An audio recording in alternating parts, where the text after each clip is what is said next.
இஸ்ரேலுக்கு ஆயுதத்தை ஏற்றுமதி செய்வதை தடுக்க முடியாது. உச்ச நீதிமன்றம் அதிரடி.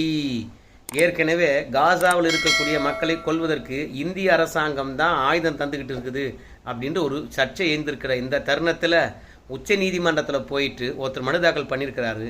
இந்தியாவிலிருந்து தான் எக்கச்சக்கமான ஆயுதங்கள் இஸ்ரேலுக்கு போகுது. அதன் காரணமாகத்தான் காசாவில் குண்டு போட்டு 40,000 பேரை சாவடிச்சிட்டாங்க. இனிமேல் இந்தியாவிலிருந்து ஆயுதங்கள் இஸ்ரேலுக்கு போகக்கூடாது, ஒரு தடை விதிக்கணும் அப்படின்னு சொல்லிட்டு பொதுநல மனு போட்டாங்க. அதை விசாரித்த தலைமை நீதியரசர் சந்திரசூட் அவர்கள் அப்போ அது வெளியுறவு கொள்கை தொடர்பான விஷயம், அதெல்லாம் நம்ம தலையிட முடியாது.